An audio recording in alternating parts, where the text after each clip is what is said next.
foundation and description and architecture was given to build, full of the beautiful cedars of Lebanon. And by 586, there was nothing left but scars on the ground. And so they work. But then some of their neighbors, some of the neighboring tribes and peoples who, a stone here and a stone there, or maybe some pot left or something like that, that considered that abandoned place their own, objected. And so the work stopped. It became more difficult economically. So for about 15 years, nothing was done. And then Haggai comes on the scene, and in his first sermon in chapter 1, he encourages them by saying, why is the house of God lying in ruin while your houses, you've built them, you've put nice work inside of them, you put the ceilings up and you've put all these things, and you've used the crafts that you places for yourself, and the place of God lies in ruins. Get up and do something about it. Go back to your first love.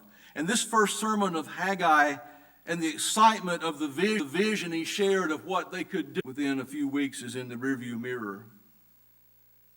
Like their Egyptian slave ancestors, they want to go back to their homes, their jobs, their families, and the half-hearted rituals of the demolished temple, and forget about the God who remembered them while they were captives in Babylon. They're just tired of keeping the ritual with no reward.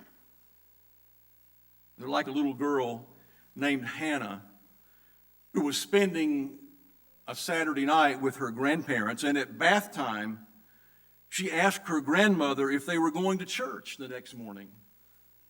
And when Grandma said yes, Hannah turned up her nose and said, I don't like Sunday school.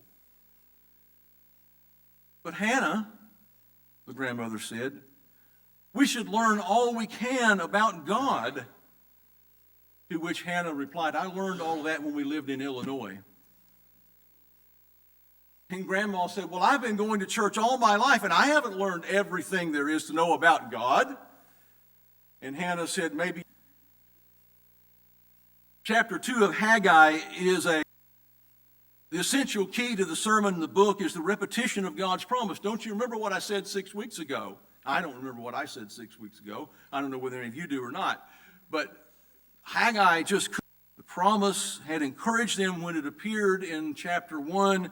It's the reminder that God's presence is the one reality that is essential to make life meaningful. Well, that's why I say any place may be God's place. They looked at that temple, they looked at the symbol of any, and they forgot. This place could be God's place. It had to be pretty daunting to clean up and remove the rubble that was the site of Solomon's temple, to think that this place could be God's place. The temple in its glory, who just had to tell stories while they worked. In fact, Haggai refers to some of these people in verse 3. It took place about 60 or 70 years after the destruction of the temple, and their memories were prodded and poked by every stone they helped move, and they doubtless told stories of seeing the temple for the first time or the last time. Interwoven with those stories would be sighs and sadly shaking heads at the memories. Can you hear them?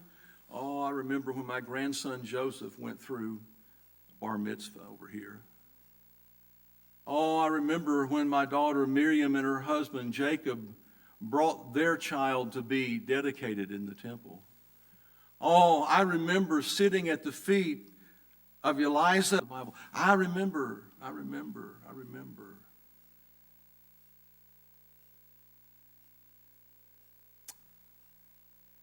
And the more they remembered, in their memories bound them to discouragement and defeat and dragged down the community with them, because what they were remembering were things. What they were remembering was a place that was no more. What they were forgetting was it was God's place. That's what should fuel the memories. That's what should have been so important. When they celebrated God leading their ancestors out of Egypt and how they traveled and pitched their tents at night and all that, and God guided. And it was supposed to be a joyous time remembering God's provision. Building projects are never joyous times. I'm sorry. I've not been through a lot of them, but I remember the first one that I went through. We were remodeling the sanctuary at Dry Ridge Baptist Church. We were going to try to, in 1 week, pull out all the pews, lay down the cushioning for the carpeting, put out folding chairs for everybody for Sunday, and then Sunday night, or next Monday, they were going to put the carpet in, so on and so forth. And I agonized over that, and the night before the first worship service with no carpet, put in everything backwards. And the pulpit was in the back, and everybody was facing the other direction. So I told them on Sunday morning, those of you who are in the pink folding chairs have to pay for this. It was supposed to be a joyous time. Should have been. Celebrating the fall harvest, but standing in the middle of a ruined temple and having just endured a drought that made the harvest little or nothing. Their eyes beheld only what was lacking.